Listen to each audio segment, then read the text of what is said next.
जैसा कि आप सभी जानते हैं कि भारत के प्रधानमंत्री नरेंद्र मोदी ने तीसरी बार प्रधानमंत्री पद की शपथ ले ली है और ऐसा करके उन्होंने पंडित जवाहरलाल नेहरू की बराबरी कर ली है। जी हां साथियों, देश में पहले भी ऐसा कीर्तिमान आज से 62 साल पहले लिया गया है, जिस समय पर पंडित जवाहरलाल नेहरू लगातार 3 बार देश के प्रधानमंत्री पद की शपथ लिए थे। मेरे प्यारे साथियों, ठीक इसी प्रकार से पूरे 75 साल के भारत की आजादी के इतिहास में ऐसा काम करने वाले दूसरे प्रधानमंत्री नरेंद्र मोदी बने हैं।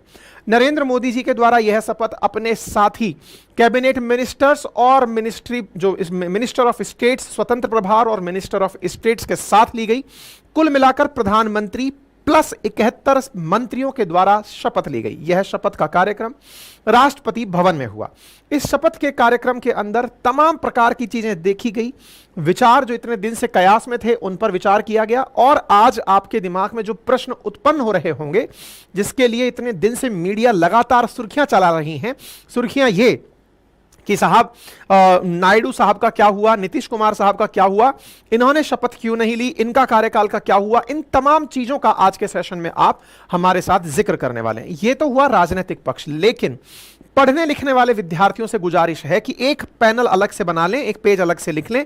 आज बहुत ही अल्टीमेट प्रश्नों के जवाब मिलने वाले हैं। यह समझिए कि जो अपन लक्ष्मीकांत से उठा करके संसद वाला चैप्टर पढ़ते हैं ना, पार्लियामेंट वाला जो चैप्टर पढ़ते हैं, उस चैप्टर के अंदर जो जो बातें लिखी हैं आज उनका आप यहां पर प्रायोगिक रूप से होते हुए उन्हें देखेंगे, सुनेंगे कि जो बातें वहां पे लिखी हैं। जैसे अब आप पॉइंट बनाते चलिए, जिनका एक एक करके हमें आंसर लिखते चलना है। पेन पेपर उठा लीजिए। नंबर 1, बहुत प्यारा प्रश्न बनता है। आप जब देख रहे होते हैं तब तो याद रहता है सब, लेकिन परीक्षा में जब आता है तो बड़ा इंटरेस्टिंग होता है।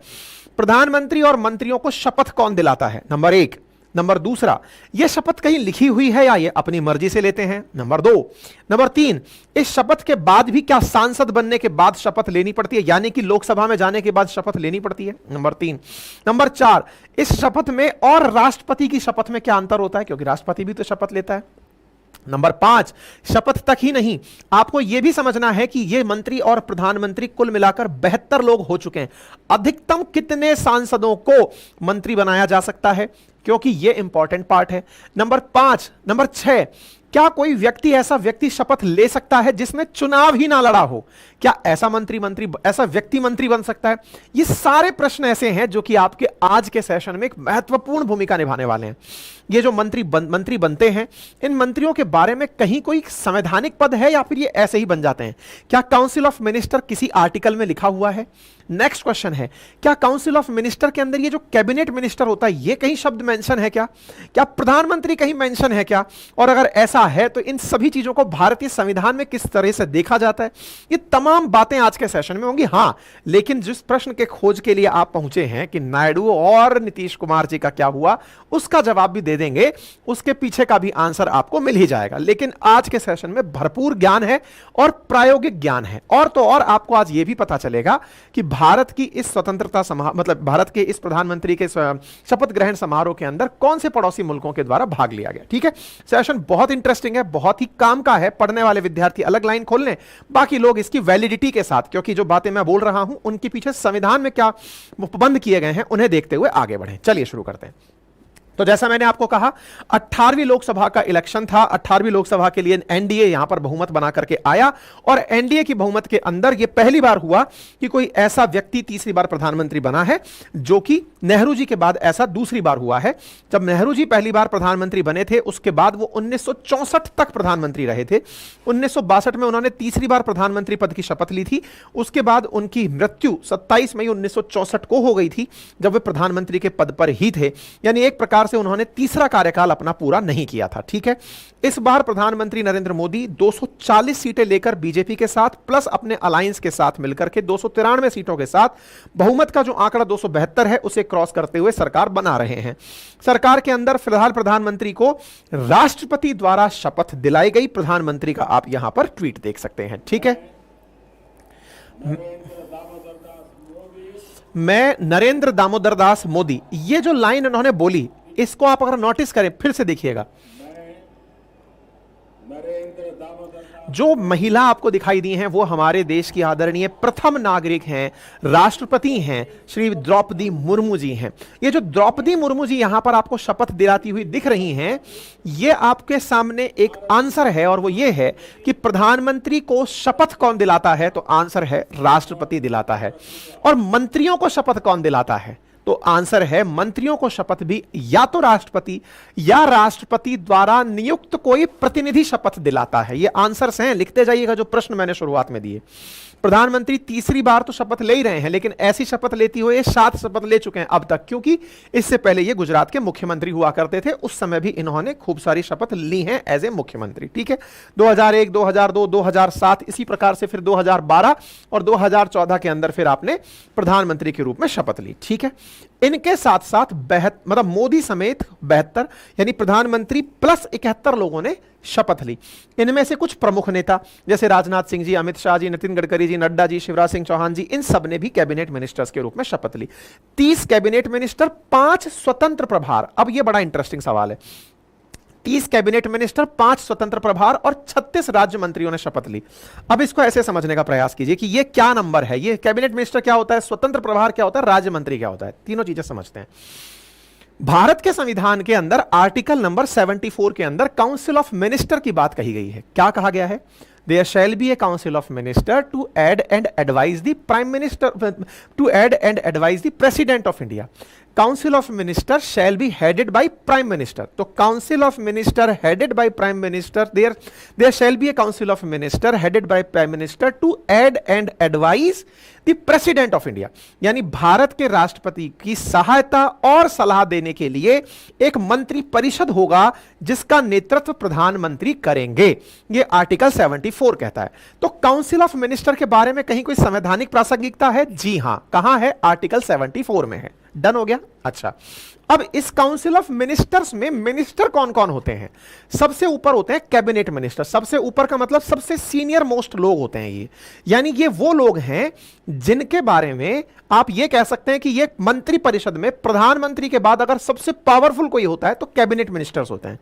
इन्हें सामान्यतया ऐसे पद दिए जाते हैं जो कि देश में बहुत की पोजीशंस रखते हैं, जैसे एचआरडी मिनिस्ट्री, जैसे आप शिक्षा मंत्रालय कहते हैं, रक्षा मंत्रालय, वित्त मंत्रालय, गृह मंत्रालय, स्वास्थ्य मंत्रालय, रोड निर्माण का जो अपना राजमार्ग मंत्रालय, इस प्रकार के जो की पोजीशंस हैं वो कैबिनेट स्तर के मिनिस्टर्स को दी जाती है। समझ में आ गया? ये सीनियर मोस्ट लोग होते हैं सामान्यतया, या तो ये कई बार बने हुए सांसद होते हैं या फिर ये टॉप ब्यूरोक्रेट्स होते हैं जिन्हें अनुभव होता है लेकिन बाद में इन्हें राज्यसभा के थ्रू ले आया जाता है। डन हो गया।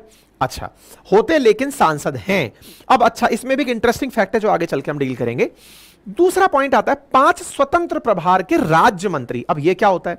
तो एक प्रकार से सीनियरिटी समझो आप। सबसे सीनियर कैबिनेट मिनिस्टर, उसके नीचे यानी अगर अपन हायरार्की सेट करें तो सबसे ऊपर कैबिनेट मिनिस्टर, उसके नीचे स्टेट मिनिस्टर स्वतंत्र प्रभार। अब इसका मतलब क्या हुआ? तो ऐसे समझ लीजिए 3 प्रकार के मंत्री हुए। सबसे निचला स्तर का हुआ राज्य मंत्री, स्टेट मिनिस्टर। स्टेट मिनिस्टर का मतलब यह नहीं होता कि भारत के जितने राज्य हैं उनके लिए कोई मिनिस्टर नहीं।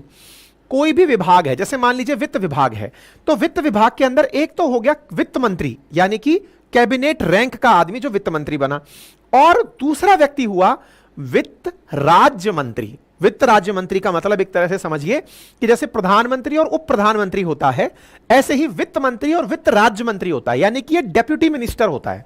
अब आप पूछेंगे डेप्यूटी मिनिस्टर होता है तो लगाते ही क्यों है इसे? बहुत सारी फाइल्स ऐसी होती हैं जिनको वित्त मंत्री तक नहीं पहुंचना होता। मान लीजिए वित्त मंत्री नहीं है तो कौन साइन करेगा? वित्त राज्य मंत्री।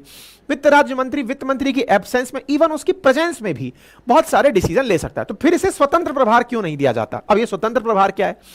स्वतंत्र प्रभार का मतलब है कि वित्त राज्य मंत्री जो डिप्टी आदमी है, यानी कि जो मेन आदमी नहीं है, लेकिन अब उसको एक डिपार्टमेंट पूरी तरह से सौंप दिया कि एक काम करिए, आप ये पूरा डिपार्टमेंट संभालिए। लेकिन वो डिपार्टमेंट बहुत बड़ा डिपार्टमेंट नहीं है, मतलब वित्त मंत्रालय जैसा डिपार्टमेंट नहीं है, रक्षा मंत्रालय जैसा डिपार्टमेंट नहीं है, एक छोटा डिपार्टमेंट है, लेकिन उसका इंडिपेंडेंट चार्ज है। अब आपके पास, आपके ऊपर कोई नहीं है। समझ में आया? कैबिनेट मिनिस्टर अपने मंत्रालय का प्रधान हो गया। जो दूसरा जो मतलब जो राज्य स्तर का स्वतंत्र प्रभार वाला मंत्री होता है वो डिप्टी मिनिस्टर है, लेकिन उसके पास इंडिपेंडेंट चार्ज है। अब उसको किसी और को आंसर नहीं देना है, मतलब सीनियर कोई नहीं है। वैसे तो सारे के सारे council of minister is responsible to the lower house, और लोअर हाउस बोले तो लोकसभा। ये कहीं लिखा है क्या? बिल्कुल, आर्टिकल 75 में मेंशन्ड है कि जो काउंसिल ऑफ मिनिस्टर है it is responsible to the lower house, Lok Sabha के लिए जिम्मेदार है। भले ही ये मिनिस्टर राज्यसभा से आए हों, लेकिन फिर भी ये लोकसभा के लिए जिम्मेदार होते हैं।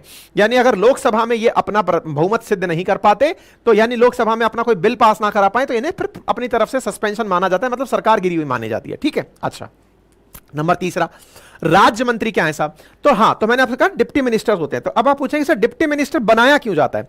सामान्यतः कुछ ऐसे सांसद होते हैं जिन्हें शासन करने का अनुभव नहीं होता, जनता की बातें जानने का अनुभव तो है, यानी जनता ने उनको कुछ सिखाया, जनता से उन्होंने उनकी मांगे पूछी, जनता के लिए जो जनता से उनको अनुभव मिले, इनका अनुभव तो है, लेकिन उन्हें सरकार चलाने का अनुभव नहीं है। तो अनुभव नहीं है तो इन्हें डिपार्टमेंट में अटैच कर दिया जाता है कि आप सीखिए, आप जब सीख लेंगे तो फिर आपको भविष्य में इंडिपेंडेंट चार्ज देंगे। यानी कि हमारी संसदीय प्रणाली में राज्य मंत्री कड़ी है भविष्य में मंत्री बनने की। यानी कि जो भी मंत्री पहली बार स्वतंत्र प्रभार लेकर बनता है, या फिर कहिए जो कैबिनेट स्तर पर जाता है, वो राज्य मंत्री के रास्ते सामान्यतया जाता है। यानी कि इसको पहले ये अनुभव दो, फिर इन्हें इंडिपेंडेंट चार्ज देंगे। हो गया, तीनों बात समझ में आ गई? ठीक है साहब। अब दूसरा बड़ा सवाल, सर जी इसमें कितने लोग हैं? कुल मिलाकर 72 लोगों ने शपथ ली है। अब बड़ा सवाल यह बनता है, क्या सर ये जो 72 लोग शपथ लिए हैं, 72 ही शपथ लेंगे, ज्यादा शपथ लेंगे, ये ज्यादा नंबर है कम नंबर है? तो इसके बारे में संवैधानिक उपबंध सुन लीजिए मेरे प्यारे साथियों। भारत के संविधान में कितने लोग शपथ लेंगे, इस बात को लेकर के भी, अच्छा ये शपथ क्या होती है, मैं एक एक चीज पे आऊंगा, इसमें बहुत सारा कंटेंट है। मतलब पहला सवाल अपने आप में आज आपकी इंडियन पॉलिटी का जो संसद वाला चैप्टर है ना, उसका रिवीजन है। आप ये समझिए कि अपने आप में बहुत बड़ा पोर्शन आप रिवाइज करने वाले हैं। ठीक है, ये वही वाला चैप्टर है जो मैंने आपको फाउंडेशन बैच में पढ़ाया हुआ है। फाउंडेशन बैच इंडियन पॉलिटी जो अपनी पाठशाला पर उपलब्ध है 1499 में, पूरी 1 साल की वैलिडिटी में, जिसमें मैंने Indian polity, geography, history, economics पढ़ाई हुई है। उसमें पॉलिटी में ये चैप्टर मैंने बहुत डिटेल में पढ़ाया है। आज उसका प्रयोग कर लो, विशेष रूप से वो विद्यार्थी जिन्होंने कोर्स लिया हुआ है, आज उसका आप प्रायोगिक रूप से इंप्लीमेंटेशन देख लो कैसे कैसे हो रहा है। अच्छा अब एक चीज और समझो, शपथ कौन दिलाता है ये बता दिया, शपथ लेते क्यों है, क्या शपथ कहीं लिखी हुई है, और सबसे इंपॉर्टेंट बात कि ये जो काउंसिल ऑफ मिनिस्टर है इसके अंदर कुल कितने मेंबर हो सकते हैं। तो देखिए हमारे संविधान के अंदर आर्टिकल नंबर 75 उसका क्लॉज 1 उसका सब क्लॉज ए में ये मेंशन है कि इनकी संख्या कुल लोकसभा के सांसदों की संख्या का 15% से ऊपर नहीं हो सकता। तो हमारे कुल कितने सांसद हैं? 543। तो 543 का 15% कितना हुआ? लगभग 81.5, यानी कि 82 सांसदों से इंक्लूडिंग प्राइम मिनिस्टर, यानी पीएम प्लस 81, इतने सांसद हो सकते हैं, मतलब मंत्री हो सकते हैं। तो अभी कितने लोग कम हैं इस पद में? 10 लोग कम हैं, यानी कि भविष्य में 10 लोगों को और मंत्री बनाया जा सकता है, भले ही चाहे कैबिनेट बनाया जाए, चाहे इंडिपेंडेंट चार्ज बनाया जाए, चाहे स्वयं राज्य मंत्री बनाया जाए। एक बात क्लियर। एक और चीज यहां पर क्लियर कर लेते हैं जो कि आपको इस जगह पर पता होनी बहुत ज्यादा जरूरी है, और वो क्या है, ये शपथ दिलवाई कहां से जाती है? कहीं लिखा है क्या, कोई संवैधानिक उपबंध है क्या? जी हां, भारत के संविधान में जो अनुसूचियां दी हुई हैं, हमारा जैसे ये जो इंडियन कॉन्स्टिट्यूशन है, इस इंडियन कॉन्स्टिट्यूशन में शुरुआत में आर्टिकल लिखे हैं, और इसके पीछे यानी कि आप पीछे की तरफ जब पहुंचेंगे तो फिर यहां पर अनुसूचियां दी हुई हैं, शेड्यूल्स दिए हुए हैं। उन्हीं शेड्यूल में शेड्यूल नंबर 3 के अंदर लिखा हुआ है ओथ, यानी कि इनके द्वारा क्या शपथ ली जाएंगी। तो शपथ ऑलरेडी लिखी हुई है। जो हम सोचते हैं कि ये लोग शपथ लेते हैं, फिर सवाल बना शपथ में ऐसा लेते क्या हैं? तो मेरे प्यारे साथियों, प्रधानमंत्री की शपथ में क्या होता है, मंत्रियों की शपथ में क्या होता है, सांसदों की शपथ में क्या होता है, आगे चल के बताते हैं। ठीक है, अब आपके बीच में ये प्रश्न तो इन दो को लेकर चल ही रहा होगा कि सर जो शपथ लिए उनमें इनका नाम है कि नहीं। चलिए खोज लेते हैं। देखिए मेरे प्यारे साथियों, कुल मिलाकर के जो लोग शपथ लिए उनमें से 61 मिनिस्टर तो बीजेपी से हैं, और उनके सहयोगी दलों से 11 मिनिस्टर हैं। टीडीपी, जनता दल यू, जो दोनों पार्टी जिनकी बहुत दिन से सुर्खियां चल रही हैं, टीडीपी के पास 2 मंत्री निकलकर आए और जेडीयू के पास 2 मंत्री। बाकी जो और एनडीए के सहयोगी दल हैं उनके पास एक पद निकलकर आया। तो सर जो इतने दिन से हाइप क्रिएट हो रखा था जेडीयू का और जेडीयू का और टीडीपी का, बोले इनको मात्र 2-2 पद मिले हैं। हां सरप्राइजिंग है। सरप्राइजिंग है तो फिर अपोजिशन जो इतने दिन से माहौल बनाया हुआ था कि ये बाहर निकलेंगे, क्या ये बाहर निकलने की वाकई में तैयारी करने वाले हैं क्या? देखिए अभी इस बात पर विचार करना जरूरी है कि कुल मिलाकर अभी 71 पद ही बटे हैं, 10 पद और बंटने वाले हैं, क्या पता भविष्य के 10 पद कौन से हों। चलिए फिर थोड़ा और उम्मीद लेकर चलते हैं। तो सर इन पदों में नीतीश कुमार और चंद्रबाबू नायडू का नाम भी है क्या? देखो साहब, फोटो तलाशते हैं, किसी का कहीं फोटो दिख जाए तो। यहां पर जो लोग दिख रहे हैं, माननीय लोग, मंत्री लोग जो दिखाई दे रहे हैं, इनमें अगर आप ध्यान से खोजते हुए चले, मैं बकायदा लिस्ट लेकर आया हूं, इसमें ना तो कहीं नीतीश कुमार हैं और ना ही कहीं चंद्रबाबू नायडू हैं। तो बोले सर ये तो हो गया, ना तो नीतीश कुमार और ना ही नायडू, इसका मतलब गड़बड़ है, क्योंकि ये दोनों की दोनों इसके अंदर कहीं भी अपना नाम कहीं करवा नहीं पाए। 30 लोगों की सीट है। तो फिर जब ये दोनों लोग कहीं नहीं हैं, यानी कि जो लोग यहां पर निकलकर आए उनमें से ना तो चंद्रबाबू नायडू कहीं हैं और ना ही नीतीश कुमार कहीं हैं, तो इन दोनों ने तो शपथ ली नहीं। तो इसका मतलब क्या हुआ? अरे भाई कैसे शपथ लेंगे, आप विचार कीजिए। नीतीश कुमार जी अभी वर्तमान में मुख्यमंत्री हैं बिहार के, और चंद्रबाबू नायडू जी 12 तारीख को आंध्र प्रदेश के मुख्यमंत्री की शपथ लेने जा रहे हैं। तो नीतीश कुमार जी और नायडू साहब दोनों मुख्यमंत्री हैं, या फिर नायडू जी जो हैं वो मुख्यमंत्री अब हो जाएंगे। तो ये अपने अपने पद पर पहले से ही विराजमान हैं। तो फिर बड़ा सवाल कि इन्होंने शपथ नहीं ली, तो इनके पार्टी के कुछ और लोगों को तो लेनी चाहिए थी। अब उनके लिए क्या उम्मीदें बची हैं, चर्चा करेंगे। फिलहाल के लिए कुछ और प्रश्न तलाश लेते हैं। फिलहाल के लिए आपके लिए एक बहुत अच्छा पॉइंट कि मंत्रिमंडल के अंदर 7 महिलाओं ने शपथ ली है, और वो 7 महिलाएं आपको याद रहे, इन्हें अभी प्रोफाइल नहीं डिस्ट्रीब्यूट किया गया है कि कौन सा किस पद पर रहेगा। इसके साथ साथ यहां पर कैबिनेट के अंदर 4 ब्यूरोक्रेट्स ने शपथ ली है। एस जयशंकर साहब राज्यसभा से सांसद हैं, हरदीप सिंह पुरी राज्यसभा से सांसद हैं, अश्विनी वैष्णव जी राज्यसभा से सांसद हैं, और अर्जुन राम मेघवाल जी जो हैं वो लोकसभा से सांसद हैं। ये ब्यूरोक्रेट्स हैं, यानी कि पहले ये लोग आईएएस रहे हुए हैं, और आईएएस लेकर के लोकसभा से तो इन्होंने चुनाव लड़ा है। बाकी लोग जो तीनों आपको दिखाई दे रहे हैं ये राज्यसभा से सांसद हैं। बड़ा सवाल, सर अगर कोई व्यक्ति ना लोकसभा में हो और राज्यसभा में हो तो क्या चुनाव लड़ सकता है? क्या मंत्री बन सकता है? बिल्कुल बन सकता है। क्या हमारे संविधान में यह उपबंध है कि ना तो लोकसभा का मेंबर हो और ना राज्यसभा का मेंबर हो? भाई इस पर सवाल पूछा जा चुका है कईयों बार। बिल्कुल वो मंत्री पद की शपथ ले सकता है, और 6 महीने तक वो मंत्री छोड़ो, वो प्रधानमंत्री भी रह सकता है बिना कोई भी लोकसभा और राज्यसभा का चुनाव लड़े। तो यह अपने आप में बहुत इंपॉर्टेंट पॉइंट होता है। चलिए ठीक है, इसके बारे में कहीं कोई जानकारी लिखी हुई है क्या? बिल्कुल लिखी हुई है। कहां लिखी हुई है? चलिए मैं आपको पढ़ा देता हूं। देखिए हमारे संविधान के अंदर ये जो आर्टिकल नंबर 75 है, मैं इसको थोड़ा सा आपके सामने डिस्कस कर दूं। मैंने एक पॉइंट आपको बोला था 15% वाला। 15% वाला जो पॉइंट था जिसके अंदर हमने आपको ये वाली जानकारी दी थी, वो है 91वें संविधान संशोधन के माध्यम से 2003 में लाई गई जानकारी कि हमारे मतलब काउंसिल ऑफ मिनिस्टर के अंदर 15% से ज्यादा मंत्री नहीं हो सकते। ये काउंसिल ऑफ 15% किस चीज का? लोकसभा के सांसदों की संख्या का। कहीं लिखा हुआ है क्या? बिल्कुल, आर्टिकल नंबर 75 के क्लॉज 1A में यह बात मेंशन्ड है कि प्राइम मिनिस्टर के साथ साथ council of minister shall not exceed 15%, यानी 15% से ज्यादा नहीं होनी चाहिए। नंबर 1। नंबर दूसरा, ये तो एंटी डिफेक्शन लॉ के ऊपर है।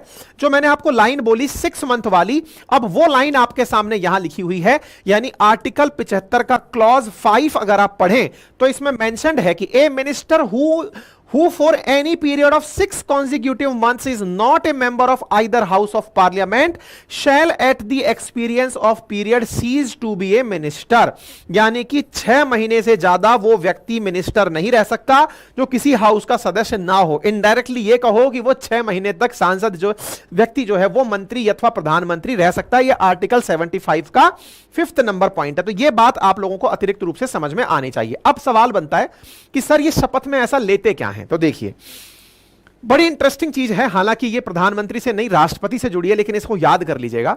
भारत के संविधान में सबकी शपथ के लिए जानकारियां हैं अगर, तो उसमें सबसे इंपॉर्टेंट शपथ जो राष्ट्रपति लेता है ना, वो शपथ है आर्टिकल 60 के तहत। अगर वो शपथ की पालना ना करे तो आर्टिकल 61 के तहत उसे इंपीच किया जा सकता है, यानी कि उनके ऊपर महाभियोग चलाया जा सकता है। हमारे देश का जो राष्ट्रपति है वो जब शपथ लेता है, हालांकि राष्ट्रपति टाइटल नहीं है आज का, लेकिन समझिए कि राष्ट्रपति और प्रधानमंत्री में क्या अंतर है। राष्ट्रपति सबकी शपथ अलग है। अपन को लगता है ये सभी लोग एक जैसी शपथ लेते हैं, नहीं।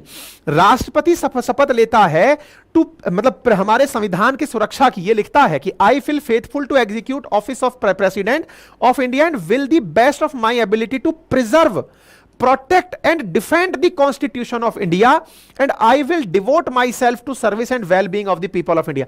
ये जो तीन शब्द है ना, preserve, 3P, preserve, protect and defend, ये सॉरी PPD जो लिखा हुआ है, ये जो तीन शब्द हैं preserve, protect and defend, ये केवल भारत का राष्ट्रपति ही ऐसी शपथ लेता है कि मैं संविधान की को संरक्षित रखने, उसको सुरक्षित रखने और उसकी रक्षा करने का सारा प्रयास करूंगा। ये हमारे राष्ट्रपति की शपथ है और वो अगर ऐसा नहीं कर पाता तो फिर उसे 61 के तहत इंपीचमेंट का सामना करना पड़ता है। तो बोले ये तो राष्ट्रपति का हो गया। फिर मिनिस्टर्स कैसे लेते हैं, प्रधानमंत्री या मिनिस्टर्स कैसे लेते हैं? तो ये इन दोनों की शपथ का अंतर देखिए। ये अपनी तरफ से भगवान को याद करके कहते हैं कि आई विल नॉट डायरेक्टली और इनडायरेक्टली कम्युनिकेट और reveal to any person or persons any matter which shall be brought under my consideration or shall become known to me as a minister for the union except may be required for the due charges of my duty of such ministers। Hindi का अर्थ समझिए। मुझ तक आई हुई कोई भी जानकारी मैं किसी भी व्यक्ति के साथ साझा नहीं करूंगा। यह है पद की गोपनीयता की शपथ, यानी मैं प्रॉपर सीक्रेसी मेंटेन करूंगा मेरे पास जो भी फैसला आएगा। अब आप पूछेंगे सीक्रेसी की शपथ क्यों लेते हैं ये प्रधानमंत्री या मंत्री लोग, सीक्रेसी की शपथ क्यों लेते हैं? चलिए एक बात सोचते हैं, अगर पद की गोपनीयता की शपथ ना ले और सरकार कोई फैसला करने जा रही हो, उदाहरण के लिए जैसे नोटबंदी का फैसला हुआ, आपके पास पहले ही पता चल जाता तो क्या सीक्रेसी मेंटेन रहती? सोचिए कितना कियोस क्रिएट हो जाता। चाहे फिर पाकिस्तान पर सर्जिकल स्ट्राइक का फैसला हो, लिया तो किसी मिनिस्ट्री के द्वारा ही गया होगा, अगर वो आपको पहले पता चल जाता, सोचिए कितना कियोस क्रिएट हो जाता। और सोचिए कोई मंत्री कोई फैसला लेने वाला है, कोई बड़ी दवाई का अनाउंसमेंट होने वाला है या कोई प्रतिबंध का फैसला होने वाला है, पहले से जानकारी लीक हो जाए तो सोचिए शेयर मार्केट का क्या हो। इसका मतलब यह है कि इनकी इंफॉर्मेशंस करोड़ों रुपए की हो सकती हैं, अरबों रुपए की हो सकती हैं और दुनिया में भारत के रिलेशंस दूसरों के साथ खराब करने वाली हो सकती हैं। इसलिए ये मंत्री पद पर रहते हुए या उसके बाद अपनी कोई भी जानकारी साझा नहीं करेंगे, इसकी शपथ लेते हैं। ठीक है, तो प्रधानमंत्री और मंत्री जो शपथ लेते हैं वो संविधान के प्रति श्रद्धा रखने की शपथ है और उस शपथ के अंदर ये जब शपथ लेते हैं तो इसमें जो सबसे इंपॉर्टेंट चीज होती है वो तो पद की शपथ कि भाई मैं इस पद पर हूं, ईमानदारी से और निष्पक्षता से काम करूंगा, और गोपनीयता की शपथ कि मैं अपनी सीक्रेसी मेंटेन रखूंगा, इन बात की शपथ लेते हैं। तो सवाल समझिएगा, राष्ट्रपति और प्रधानमंत्री के शपथ में अंतर है क्या? बिल्कुल। राष्ट्रपति जो शपथ ले रहे हैं वो रह रहे हैं प्रिजर्व, प्रोटेक्ट और डिफेंड करने की। प्रधानमंत्री जो शपथ ले रहे हैं वो शपथ ले रहे हैं कि मैं अपने पद पर निष्पक्ष, इम्पार्शियल होकर काम करूंगा, किसी का पक्ष नहीं लूंगा और मैं गोपनीयता यानी सीक्रेसी को मेंटेन करके चलूंगा। ठीक है, अच्छा फिर सवाल बनता है कि शपथ लेने के नियम क्या हैं? तो भाई साहब इनको शपथ दिलाता कौन है? तो राष्ट्रपति या राष्ट्रपति के द्वारा नियुक्त कोई व्यक्ति शपथ दिलाता है। इनमें जो सबसे इंपॉर्टेंट चर्चा में आए आर्टिकल अब कौन से हो गए? 74 हो गया, 75 हो गया। ये सारे आर्टिकल्स जो इंपॉर्टेंट है, बाकी धीरे धीरे आते चले जाएंगे। फिलहाल के लिए आप 75 तक चलें। 78 वाला आर्टिकल भी याद रखिएगा, duties of prime minister with respect to the furnishing of information to the president. इसका मतलब समझिए, प्रधानमंत्री के कर्तव्य कि वो राष्ट्रपति को क्या क्या इंफॉर्म करेगा, यानी प्रधानमंत्री कोई भी काम करे पहले वो राष्ट्रपति को इंफॉर्म करे। ये आर्टिकल 78 में लिखा हुआ है। आज के सेशन से और आज से पूर्व के जो ये शपथ ग्रहण समारोह से रिलेटेड सेशंस हैं, आपको इससे पीएम पद की महत्व का समझ में आ गया होगा कि पीएम क्या काम करता है। ठीक है साहब, तो उम्मीद है कि आर्टिकल 74 जो एड एंड एडवाइस है इसके बारे में मैंने पहले आपको बता दिया था, 15% के बारे में मैंने बता दिया। 97th कॉन्स्टिट्यूशनल अमेंडमेंट है जिसके 91st कॉन्स्टिट्यूशनल अमेंडमेंट है और 75 आर्टिकल 75 क्लॉज 1A के अंदर 15% का नियम है। यह बात मैंने आप लोगों को बता दी है, तो ये 91st कॉन्स्टिट्यूशनल अमेंडमेंट ये याद कर लेंगे। ठीक है साहब, अब हम इन दो का भी जवाब दे देते हैं फटाफट। चंद्रबाबू नायडू जी और नीतीश कुमार जी का क्या हुआ? तो जैसा आप सभी जानते हैं कि 293 कुल मिलाकर के इनके पास जो सीटें हैं उनमें से टीडीपी और जेडीयू के पास, टीडीपी के पास 16 और जेडीयू के पास 12 सीटें हैं। ठीक है, दोनों की मदद से सरकार बनी है। बात अगर नीतीश कुमार जी की जाए तो नीतीश कुमार जी वर्तमान में बिहार के अंदर विधायक हैं और यहां का जो इलेक्शन है ना वो 2025 में यानी अगले साल संभावित है। संभावित क्या, 5 साल पूरे हो रहे हैं। तो बिहार में जब चुनाव 2025 में है और ये ऑलरेडी सिटिंग चीफ मिनिस्टर हैं, तो ये अपने चीफ मिनिस्टर के पद पर हैं, इसलिए इन्होंने इस पद की शपथ नहीं ली। उम्मीद है अब आपको यह बात समझ में आ गई हो। अब दूसरा सवाल बनता है चंद्रबाबू नायडू जी का, कि नायडू जी ने शपथ क्यों नहीं ली। तो इसका आंसर क्या है, नायडू जी भी अभी आंध्रा में जो चुनाव हुए हैं विधानसभा के, देखिए ये आप जो शपथ वगैरह सब सुन रहे हैं ये लोकसभा की सुन रहे हैं, अब बात करते हैं विधानसभा की। तो विधानसभा के चुनाव जो हुए आंध्रा के, उसमें नायडू साहब सीएम के पद की शपथ लेने वाले हैं 12 जून को। तो ये लोग मुख्यमंत्री हैं, इन्होंने केंद्रीय कैबिनेट में हिस्सा नहीं लिया। अब आपके दिमाग में एक प्रश्न बन सकता है और वो ये है, क्या ये सीएम की शपथ इसकी शपथ ले नहीं सकते थे क्या, मतलब मंत्री नहीं बन सकते थे? क्यों नहीं बन सकते थे? इनको या तो राज्यसभा के थ्रू या फिर लोकसभा में किसी बाई इलेक्शन के थ्रू जीतकर 6 महीने के अंदर, अगले 6 महीने के अंदर आना होता, तो ये यहां पर मंत्री भी बन जाते। डन हो गया, इतनी बात समझ में आ गई, क्लियर है। फिलहाल के लिए इन्होंने शपथ क्यों नहीं ली वो आपके समझ में आ गया। अब सवाल यह है, शपथ नहीं ली तो अब ये क्या मांगेंगे, क्योंकि अल्टीमेटली 2 मंत्री अगर बने हैं जेडीयू से और टीडीपी से, तो 2 मंत्री लोग अब डिमांड क्या कर सकते हैं? तो अल्टीमेटली बिहार और आंध्रा दोनों ही अपने लंबे समय से स्पेशल कैटेगरी स्टेटस की डिमांड कर रहे हैं, जिस पर मैंने पहले से सेशन डाला हुआ है कि स्पेशल कैटेगरी क्या होती है, स्पेशल स्टेटस क्या होता है। प्रधानमंत्री से लगातार इन लोगों की डिमांड यही चल रही है और संभव है कि जैसे ही अभी चुनाव के बाद में, अभी ये पूरी प्रक्रिया के बाद में बजट आएगा वापस से, और उस बजट में संभव है या तो कोई बड़ा पैकेज केंद्र सरकार इन 2 राज्यों के लिए घोषित करे, या फिर इन दोनों को भी स्पेशल कैटेगरी स्टेटस के अंदर डाल दिया जाए। अब सवाल बनता है कि इस पूरी मीटिंग में आया कौन कौन? तो देखिए साहब, अपोजिशन की तरफ से मल्लिकार्जुन खड़गे जी यहां देखे गए, इस कार्यक्रम के अंदर अपोजिशन लीडर के रूप में थे, बाकी अधिकांश लीडर इसमें नहीं उपस्थित हुए। लेकिन हमारे पड़ोसी देशों के द्वारा यहां पर प्रधानमंत्री आए थे, पड़ोसी देशों से यहां पर प्रधानमंत्री आए थे। एक और इंटरेस्टिंग सवाल, ये जो कार्यक्रम आयोजित किया गया ये कहां किया गया? तो ये राष्ट्रपति भवन में आयोजित किया गया। राष्ट्रपति भवन में जहां आयोजित किया गया उसके बारे में भी थोड़ा सा जान लीजिए।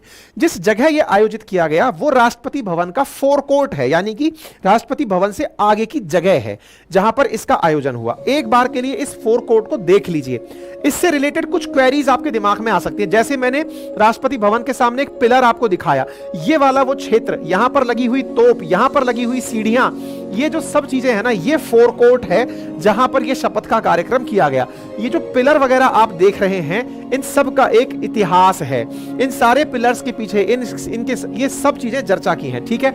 आइए, तो ये जो कॉलम आपको दिख रहा है, that is known as Jaipur column. ये जयपुर के राजा के द्वारा 1911 में ब्रिटिशर्स को दिया गया था किंग जॉर्ज पंचम के सम्मान में, इसलिए ये यहां पर लगा हुआ है, ठीक है। एक एक करके चीजों की चर्चा कर लेते हैं। आइए साथियों, यहां पर 31 स्टेप्स हैं, यानी कि जो फोरकोर्ट है उसकी जो सीढ़ियां हैं, ठीक है। इसको लेकर के एक किताब लिखी गई है, वो है the art and interior of Rashtrapati Bhavan. ये लुटियंस एंड बियॉन्ड करके 2016 के अंदर ये गवर्नमेंट ऑफ इंडिया के द्वारा स्थापित की गई, मतलब लिखी गई किताब है, और इसके अंदर यहां की सारी जानकारियां दी गई हैं। फोरकोर्ट यानी कि आगे का अंगना जो है उसके बारे में, ठीक है। यहां पर president of India, seat of president lies at the end of central axis, यानी कि राष्ट्रपति की मध्य मार्ग से बिल्कुल सबसे ऊपर की तरफ कुर्सी होती है। यहां से सीधा अगर आप देखेंगे तो यहां से आगे इंडिया गेट और राजपथ सीधा दिखाई देता है। यहां पर एक बैल बनाया हुआ है, बैल की मूर्ति लगी हुई है। उस बैल का नाम रामपूर्व बैल है, बुल है, और वो बिहार से लाया गया बैल है, बहुत पुराना, वो सिंगल स्टोन से कार्व्ड है जो यहां पर लगाया हुआ है, ठीक है साहब। According to the president house book, यहां पर एक बैल लगाया हुआ है 3rd सेंचुरी बीसी का, जो कि अशोकन पिलर के समय का है, जो यहां पर लगाया हुआ है। इसके साथ साथ यहां पर एक जयपुर कॉलम लगाया हुआ है। जयपुर कॉलम ये रहा राष्ट्रपति भवन के जस्ट सामने, जिसकी हाइट 145 फीट है, और ये 45 फीट का जो हाइट है ये 555 फीट मेन गेट से दूर है। जयपुर के राजा हुआ करते थे सवाई माधो सिंह, उन्होंने इसको किंग जॉर्ज पंचम के समय 1911 में जब राजधानी भारत की कलकत्ता से दिल्ली लाई गई थी, उस समय यह मोमेंटम के रूप में दिया था, मॉन्यूमेंट के रूप में, क्या बोल सकते हैं उसको, गिफ्ट के रूप में दिया था। पकड़िए, जयपुर कॉलम यहां पर लगा हुआ है, ठीक है। अच्छा, तो ये आपने यहां पर ये चीज देख ली, ये वो बैल है जिसका नाम रामपूर्व बुल है। रामपूर्व बुल के साथ साथ यहां पर मतलब कार्ट्रिज लगे हुए हैं फोरकोर्ट के सामने, ये हमने बता दिया। इस पर और क्या होता है, इस जगह पर क्या होता है, यहां पर सामान्यतया बहुत सारे ऐसे इवेंट, जैसे जब भी कोई बड़े देश का राष्ट्र अध्यक्ष हमारे देश में पहुंचता है तो उनका सम्मान समारोह यहीं रखा जाता है। जैसे आप प्रिंस सलमान का यहां पर सम्मान समारोह देख रहे हैं, ठीक है।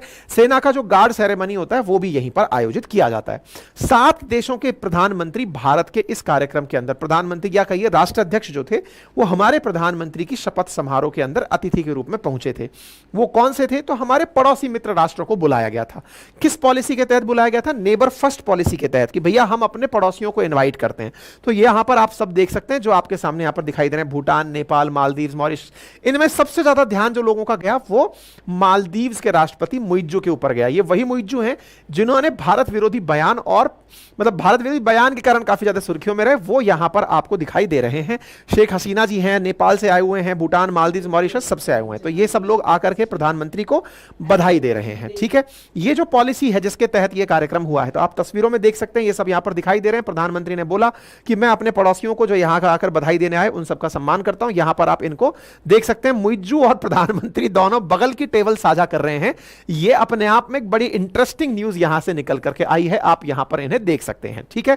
सामने की तरफ राष्ट्रपति बैठे हैं, मुइज्जू बगल में बैठे हुए हैं। ये अपने आप में सुर्खी बटोर रही है काफी ज्यादा, ठीक है। कौन से देश से आकर लोग पहुंचे? तो नेपाल, भूटान, बांग्लादेश, म्यांमार, थाईलैंड और श्रीलंका से हमारे पड़ोसी यहां पर आकर के पहुंचे थे। Sorry, Sri Lanka, Mauritius, Nepal, Bangladesh, Maldives, Seychelles, Bhutan से आकर के हमारे नेता यहां पर पहुंचे थे।